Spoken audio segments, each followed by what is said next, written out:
ఒకటి రెండు స్టేట్మెంట్లు మినహాయిస్తే. రెడీగా ఆర్ఎస్ఎస్ చీఫ్ మోహన్ భాగవత్ చాలా సంచలనమైన ప్రకటనలు చేశారు. ఆయన భారతదేశం గురించి మాట్లాడారు, గాంధీ గురించి మాట్లాడారు, హిందూ మతం అలాగే క్రిస్టియానిటీ ముస్లిం మతం గురించి కూడా చాలా సంచలనమైన ప్రకటనలు చేశారు. ఆ ప్రకటనలు మీరు అబ్జర్వ్ చేసి ఉంటారు. రాజ్యాంగ చరిత్ర రాజకీయాలు వీటన్నిటి మీద అవగాహన ఉన్న ఒక అనలిస్ట్గా మీ కామెంట్ ఏంటి మోహన్ భాగవత్ చేసిన వ్యాఖ్యల మీద? ఎస్ అండి, ఇప్పుడు ఆర్ఎస్ఎస్ చీఫ్ మోహన్ భాగవత్ చాలా విషయాల మీద సుదీర్ఘంగా మాట్లాడడం జరిగింది. చాలా లోతైన గాంభీర్యమైన విషయాల మీద ఆయన చాలా లోతుగా మాట్లాడడం జరిగింది. ఇప్పుడు ఈ విషయాలను విశ్లేషణ చేయాల్సి వస్తే దానికి ప్రాతిపదికగా నేనైతే ద ఐడియా ఆఫ్ ఇండియా భారతీయ భావనను ప్రాతిపదికగా చేసుకుంటా, భారత రాజ్యాంగాన్ని ప్రాతిపదికగా చేసుకుంటా, తర్వాత భారత స్వతంత్రోద్యమంలో భారత చరిత్ర సంస్కృతులను ప్రాతిపదికగా చేసుకోవాలన్నమాట. ముఖ్యంగా భారతీయ భావన సంస్కృతులను ప్రాతిపదికగా చేసుకుంటా. తర్వాత హిందూ మతాన్ని కూడా నేను ప్రాతిపదికగా చేసుకుంటా. హిందూ మతం అనేది చాలా విస్తృతమైనది. నా దృష్టిలో హిందూ మతం అనేది ఇట్స్ నాట్ ఏ రిలీజన్ అండి. ఏదో వెస్ట్రన్ కంట్రీస్ చెప్తారన్నమాట మతం మతం మతం అనేది, కానీ ఇది బియాండ్ రిలీజన్ కంటే దీనికి ఒక మీనింగ్ ఉంటుంది. దాన్ని సనాతన అని కాంట్రవర్షియల్ అంటారు, కానీ సనాతన అంటే ఇట్స్ నథింగ్ బట్ ఎటర్నల్. ఎప్పుడు ఎందుకంటే హిందూ మతం అనేది ప్రపంచంలో అతి పురాతనమైన మతానికి అనమాట. ఈ మతం వల్లే భారతదేశం సజీవ సంస్కృతి అవుతుంది. కానీ మతం గొప్పదా భారతదేశం గొప్పదా అంటే ద ఐడియా ఆఫ్ ఇండియా అనేది నేను గొప్పదని చెప్తాను. చాలా లోతైన విషయాలు. ముఖ్యంగా మోహన్ భగవత్ గారు చాలా సంచలనమైన విషయాల మీద మాట్లాడారు. ఆ విషయాలని వీటి ప్రాతిపదికగా మనం మాట్లాడుకోవాలి. ఎందుకంటే ఇది భారతదేశం కాబట్టి భారతదేశం సజీవంగా ఉండాలి, భారతదేశం ఎప్పుడు ఎటర్నల్గా ఉండాలి అంటే మనం చాలా జాగ్రత్తగా ఉంటుంది. భారతదేశం ఒక అద్భుతమైన దేశం కాబట్టి. ఆయన మొట్టమొదటిగా మాట్లాడిన కామెంట్ ఏంటంటే హిందువులకి ఆర్ఎస్ఎస్లో ఎంట్రీ లేదు అంటే ఓన్లీ హిందువులకే ఆర్ఎస్ఎస్లో ఎంట్రీ, అంటే మిగిలిన మతాలకి క్రైస్తవులకి ఇస్లాంకి వీళ్ళకి లేదు అని కొండ బదలుగొట్టినట్టు చెప్పారు. అంటే ఏంటి, ఆర్ఎస్ఎస్ అనేది ఒక హిందూ ఆర్గనైజేషను, దాని ఐడియాలజీ హిందుత్వ కాబట్టి మాకు హిందువుల కోసమే పెట్టుకున్నది ఆర్ఎస్ఎస్, మిగిలిన మతాల వాళ్ళకి లేదు అని చెప్పేశారు.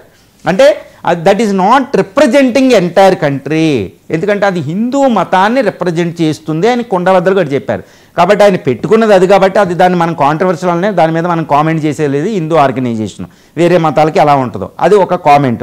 ఇక రెండోది ఏంటంటే no need of registration for RSS అని చెప్తున్నారు ఆయన. భారతదేశం మాకు రిజిస్ట్రేషన్ అవసరం లేదు, మా మీద 2 సార్లు బ్యాన్ వేశారు, కోర్టులు దాన్ని సమర్థించినట్టు అప్పటికే రిజిస్ట్రేషన్ ఉన్నట్టు, నో రిజిస్ట్రేషన్ అవసరం ఎందుకు అని. కానీ ఇక్కడ ఒకటి అండి, ఒక ఆర్గనైజేషన్ ఒక రిజిస్ట్రేషన్ అంటే అది కాన్స్టిట్యూషనల్లీ చట్ట ప్రకారం రిజిస్ట్రేషన్ ఉండాలి. కాబట్టి ఆర్ఎస్ఎస్ రిజిస్ట్రేషన్ చేసుకోవాల్సిందే. ఇక్కడ చట్టాలు ఇక్కడ రాజ్యాంగ వ్యవస్థను గౌరవించవలసిందే. రిజిస్ట్రేషన్ లేదంటే ఓకే, ఫ్రీడమ్ ఆఫ్ ది అది ఓకే యాక్సెప్టబులే, కానీ రిజిస్ట్రేషన్ చేసుకోవడం వల్ల ఈ రాజ్యాంగాన్ని గౌరవించినట్టు అవుతుంది. కాబట్టి రిజిస్ట్రేషన్ ఉంటే బాగుంటుందని నా అభిప్రాయం. తర్వాత గాంధీ వల్లే సెక్యులరిజం అంటే గాంధీ వల్లే భారతదేశంలో సెక్యులరిజం వచ్చింది అన్నట్టు ఈయన ఒకటి మాట్లాడారు. ఎందుకంటే ఇండియా ట్రై కలర్ ఒకటి 3 రంగులు కలిసి ఉంటుంది త్రిరంగా అని. ఈ 3 రంగులు రావడానికి కారకుడు గాంధీ. ఎందుకంటే 1933లో ఫస్ట్ నేషనల్ ఫ్లాగ్ని జాతీయ పతాకాన్ని రూపొందించినప్పుడు కేవలం దాని మీద సాఫ్రాన్ కలర్ మాత్రమే ఉండేది, అంటే హిందూ మతాన్ని సూచించేటట్లు. కానీ గాంధీ ఇంటర్వ్యూన్ అయ్యి జోక్యం చేసుకుని దాన్ని 3 కలర్ల కింద మార్చారని ఒక పెద్ద ఆరోపణ చేశారు. కానీ ఒక విషయం, ఇప్పుడు మన మహాత్మా గాంధీది తప్ప అని మనం చూడాలి. ఎందుకంటే Mahatma Gandhi is the leader of the nation. ఆయన ట్రూత్ నాన్ వైలెన్స్ భారత సంస్కృతిలో ఒక ఏదో ఆశ్రమాల్లోనూ పెద్ద పెద్ద దేవుళ్ళు రాముడు కృష్ణుడు పెద్ద పెద్ద మహారుషులు తెచ్చిన పెద్ద అస్త్రాలే అహింస సత్యం. అలాంటి అస్త్రాలను రాజకీయాల్లో తీసుకురావడం వల్ల 33 కోట్ల మంది ప్రజలు ఆయన నమ్మి ఆయన ఏం చెప్తే స్వతంత్రం వచ్చింది. ఆయన బాధ్యత ఏంటంటే the idea of India is different from Hindu. గుర్తుపెట్టుకోవాలి, ఆయన భారతదేశంలో ఉన్న అన్ని మతాలని, ఎందుకంటే ఈ భారతదేశం అనేదే వైవిధ్య భరితం, యూనిటీ ఇన్ డైవర్సిటీ ఉంటుంది. కాబట్టి దాన్ని రిప్రజెంట్ చేస్తూ నాయకుడు పరిపాలించాలి. ఈరోజు మోడీ గారు ఎలా పరిపాలిస్తున్నారు? మోడీ గారి క్రిస్టియన్ మీటింగ్స్కి అటెండ్ అవుతారు, వాటికన్ వెళ్తారు, ముస్లిం మీటింగులకు అటెండ్ అవుతారు, చాలా చేస్తారు. ఎందుకంటే is a leader of the నేషన్గా మోడీ గారే అన్ని మతాలను గౌరవించినప్పుడు, దట్టు స్వతంత్రోద్యమాన్ని ముందుండి నడిపించిన మహాత్మా గాంధీ చరిత్రలో గొప్ప నాయకుడు. అలాంటి నాయకుడు అన్ని మతాలని ఉండేటట్టు నేషనల్ జాతీయ పతాకాన్ని రూపొందింది. అందుకనే ట్రై కలర్ పెట్టడం జరిగింది, గుర్తుపెట్టుకోవాలి. కాబట్టి ఇది ఆర్ఎస్ఎస్ ఐడియాలజీ అనేది గాంధీ ఐడియాలజీ ఎంటైర్లీ డిఫరెంట్. కాబట్టి గాంధీని ఇప్పుడు ప్రజలు దాన్ని అంగీకరించారు ట్రై కలర్ని. కానీ ఇక్కడ మోహన్ భగత్ గారు ఒక విషయాన్ని చెప్పారు, అయినప్పటికీ మేము దాన్ని గౌరవిస్తున్నాం, దాన్ని ప్రమోట్ చేస్తున్నామని.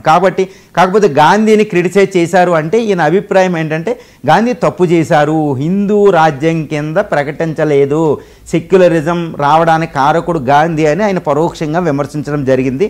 తర్వాత విషయం ఏంటంటే ఇండియా అనేది హిందూ రాష్ట్ర, అందులో తిరుగులేదు, ఎప్పటికైనా అది అవుతుంది, 142 కోట్ల మంది సంకల్పం ఉంటే అది అయిపోతుంది అని అంటున్నారు.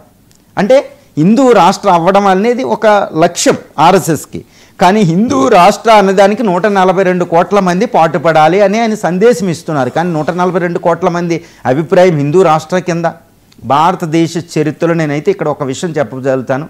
10,000 సంవత్సరాల కంటే ఎక్కువ హిస్టరీ ఉన్న India, one of the oldest civilization. గుర్తుపెట్టుకోవాలి, ఇండియా అంటే ఏదో తల్లిని మనం తల్లి అంటే అమ్మ అంటే ఏంటంటే చెప్పమంటే ఏ భాష కూడా చెప్పలేదు.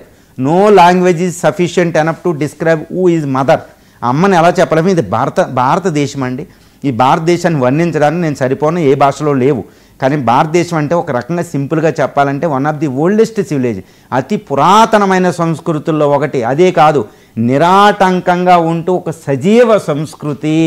గుర్తుపెట్టుకోవాలి. ఇక్కడ ప్రధానమైన సమస్య ఏంటంటే ఇక్కడ హిందూ మతం గొప్పదా, భారతదేశం గొప్పదా అనేది ఇక్కడ ప్రధానమైన సమస్య. ఇప్పుడు ఇది మాట్లాడింది ప్రధానమైన క్వశ్చన్ ఏంటంటే హిందూ మతమే భారతదేశం, భారతదేశమే హిందూ మతం అంటారు. కానీ భారతదేశం అనేది హిందూ మతం కంటే గొప్పది. ఎందుకంటే భారత సంస్కృతి కొన్ని వేల మతాలను క్రియేట్ చేయగలిగింది. ఇది సంస్కృతి. ఒక గొప్ప సంస్కృతి నుంచి ఒక మహాసింధు అంటే నాగరికత, ఒక ఇండస్ వ్యాలీ సివిలైజేషన్ అంటారు నాగరికత, ఒక గొప్ప సజీవ నాగరికత. ఈ నాగరికతలోంచి కొన్ని సంస్కృతులు పుడతాయి, వేల లక్షల సంస్కృతులు పుడతాయండి. ఈ సంస్కృతుల్లో నుంచి మతాలు పుడతాయి. మరి మతం గొప్పదా, ఇది మరి నాగరికత గొప్పదంటే భారత నాగరికత గొప్పది. అది గొప్ప. అది ఇప్పుడు సర్వేపల్లి రాధాకృష్ణ గారు, వివేకానంద ఇలాంటి గొప్ప తత్వవేత్తలు రచించిన గ్రంథాలు ఉంటాయి. ఎంతోమంది ఋషులు, మహారుషులు ఇప్పుడు రామాయణంలో వాల్మీకి ఏం చెప్తారు, భారతదేశాన్ని ఒక సెక్యులర్ సంస్కృతి కిందే చూస్తారు. రాముడు అంత గౌరవించాడండి. గుర్తుపెట్టుకోవాలి, భారతదేశానికి ఎవరి పేరు మీద వచ్చింది, భరతుడు అని. ఏదో జమ్మూ అండ్ కాశ్మీర్ నుంచి ఒక భరతుడు, ఏదో రాముడు తమ్ముడు కాదు, దుష్యంతుడు శకుంతల కొడుకు కాదు నేను చెప్పే భరతుడు అంటే అంతకంటే పురాతన కాలంలో జమ్మూ అండ్ కాశ్మీర్ నుంచి ఆ ప్రాంతం నుంచి భారతదేశాన్ని పరిపాలించేటప్పుడు భారతదేశాన్ని కత్తులతో కటారులతో బంధించి భయపెట్టి అందరినీ కలుపుకోవడం కాకుండా, ఆర్యనైజేషన్ ఇలాంటివి చేయకుండా ఆయన ఒకటే చేశారు, ప్రేమ భావంతో భారత ఉపఖండంలో ఉన్న ప్రజలందరినీ ఒకే తాటి మీదకి తీసుకొస్తారు. అది భరతుడు. కాబట్టి ఆయన గుర్తుపెట్టుకుని ఈరోజు భారతదేశం అనే పేరు ఇచ్చాం కదా. మరి ఆ భరతుడు, the concept of India, idea of India ఏంటంటే ఒక మతానికి సంబంధించి కాదు, హిందూ మతం మార్చుకుంటూ వెళుతూ ఉంటుంది సనాతన ధర్మంలో. కాబట్టి ఇది ఒక గంగా ప్రవాహం, నిత్య గంగా ప్రవాహం. ఈ ప్రవాహంలో ఎన్నో మార్పులు ఉంటాయి. ఇక్కడ హిందూ మతమే ప్రధానం కాదు. హిందూ మతం ఇక్కడ ఇంకోటి అంటారు, హిందూ మతం చనిపోతుందా అంటే హిందూ మతం ఇట్స్ నాట్ వ్యానింగ్ అండ్ ఎక్స్పాండింగ్ అనమాట. ఎందుకంటే మారదు, బుద్ధిజాన్నే తనలో కలుపుకుంది. ఇది ఒక అద్భుతం, ఎందుకంటే ఒక మాటలతో చెప్పేది కాదు. కాబట్టి ఇంకోటి చిన్న క్వశ్చన్ కూడా మనం లేవదీయచ్చు. ఇప్పుడు ఆర్ఎస్ఎస్ హిందూ మత రక్షకురాలుగా వచ్చింది, ఈ గార్డియన్ ఆఫ్ ది హిందూయిజం. నేను హిందూ మత ప్రొటెక్షన్ అనుకుంటూ ఆర్ఎస్ఎస్ వస్తుంది, కరెక్టే, ఇప్పుడు కాదనలేరు. అలా అని అది ఏం ద్రోహం చేయడం, భారతదేశానికి చాలా సేవ చేస్తుంది ప్రైమ్ మినిస్టర్ మోడీ గారు అన్నట్టు, ఇందులో తిరుగులేదు.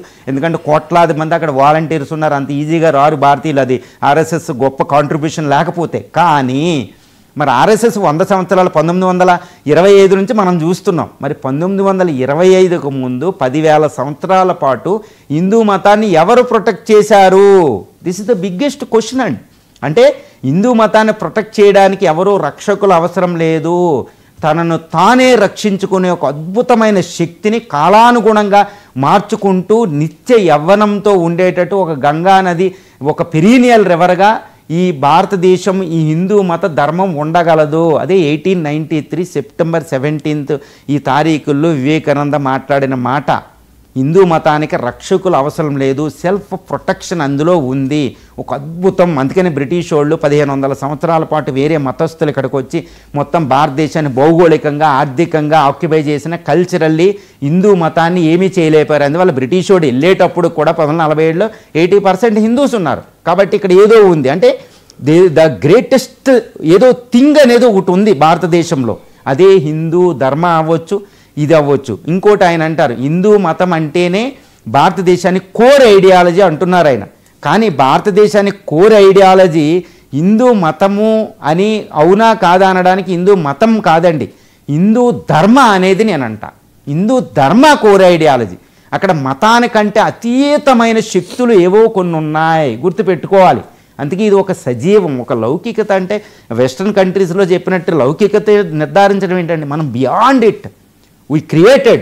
Indian culture is the mother of the all culture. Aristotle వాళ్ళే గ్రీకు, ఈ రోమన్ కల్చర్సే మన నుంచి అడాప్ట్ చేసుకున్నాయి. ఈ యోగా ఇవన్నీ ఇక్కడ ఈజీ కాదండి. ఒక చైనా, ఒక India, these are the mother of the entire human civilization of the earth. కాబట్టి ఇట్ ఈస్ బియాండ్ ఇట్. కాబట్టి ఇప్పుడు ఆర్ఎస్ఎస్ భగవత్ గారు తన యొక్క ఆర్గనైజేషన్ ఆర్ఎస్ఎస్ అనే ఒక భూతత్వం ద్వారా భారతదేశాన్ని చూశారు. ఆయన వరకే కరెక్టే. కానీ ద ఐడియా ఆఫ్ ఇండియా అంటే ద కాన్సెప్ట్ ఆఫ్ ఇండియా, భారత భావన దృష్ట్యా చూస్తే భారతదేశం కాలాతీతం అనేది, ఒక ట్రాన్సెండెంటల్ ఇన్ నేచర్. ఒక భౌగోళిక సరిహద్దులు ఉండవు. మళ్ళీ అఖండ భారత్ అంటే ఏంటి? ఒక చాణుక్యుడు చెప్పిన అఖండ భారత, లేదా అశోకుడు పరిపాలించిన ఇప్పుడు కంటే ఇప్పుడు 32 లక్షల చదరపు కిలోమీటర్లు, 50 లక్షల చదరపు కిలోమీటర్ల ప్రాంతాన్ని పరిపాలించారు అశోక్ మహాచక్రవర్తి. మరి దాన్ని అఖండ భారత్ అనుకోవాలా? ఏదంటే నేనైతే ఒకటే చెప్తాను, భౌగోళికంగా అఖండ భారత్ కాదు, హిందూ మతం పరిపాలించే చోట అఖండ భారత్ కాదు. The sphere of influence of India. ఈ ఇండియా అది హిమాలయాలు దాటి ప్రపంచమంతా దాని స్పీర్ ఆఫ్ ఇన్ఫ్లుయెన్స్ ఉంది. ఈరోజు యోగా అహింసా దినోత్సవాన్ని యుఎన్ఓ జరుపుకుంటుంది. ఈ రకంగా చూస్తే అఖండ భారత్ అనేది ఒకప్పుడు అంటారు చూడు, మన మంత్రాలు జంబూ ద్వీప అంటాం చూడండి, ఈ జంబూ పరిధి వరకే అఖండ భారత్ ఉంది. కేవలం ఇక్కడ చెప్పే ఈ పాకిస్తాన్, బంగ్లాదేశ్, ఈ హిమాలయాలు, హిందూ మహాసముద్రం దగ్గర అఖండ భారత్ కాదు. జంబూ ద్వీపం వరకే అఖండ భారత్ పరిధి ఉంది. మనం అది చూడాలి. అంటే ఇండియాని చరిత్ర రాయాలి, రాయాలి. కానీ చరిత్రని ఎవరు రాయాలి? This is the biggest question in India now. అంటే భారతీయులు ఎవరినైతే సంపూర్తిగా నమ్ముతారో వాళ్ళు చరిత్ర రాయాలి. ఈరోజు అంబేద్కర్ రాసిన రాజ్యాంగాన్ని అందరం నమ్ముతాం, ఎందుకంటే అంబేద్కర్ రాశారు కాబట్టి. అంతకంటే బాగా రాసిన నమ్మకం అనేది ప్రధానం కదా. కాబట్టి ట్రస్ట్ ఈజ్ మోస్ట్ ఇంపార్టెంట్. ఇది చాలా లోతైన గాంభీర్యమైన విషయాలు కాబట్టి చాలా సంక్లిష్టంగానే ఉంటాయి. కాబట్టి ఇలాంటి విషయాలు చర్చలు జరుగుతూ ఉండాలి. భారతదేశంలో చర్చలు ఆర్గ్యుమెంటేటివ్ ట్రెడిషను, చర్చిల్లోంచే వేదాలు పుట్టినాయి, జ్ఞానం పుట్టింది, మీమాంస శాస్త్రాలు పుట్టినాయి. ఈ జ్ఞానం కూడా అలాగే జరిగింది. ఇప్పుడు ఏదో డైలాగ్స్ ఇప్పుడు సమావేశాలు పెట్టుకున్నట్టు జరగాలి. కాబట్టి ఆర్ఎస్ఎస్ చీఫ్ తీసిన దాని మీద చర్చలు జరిగితే అసలు యాక్చువల్ భారతదేశం, భారతీయ భావన బయటకు వస్తూ ఉంటుంది.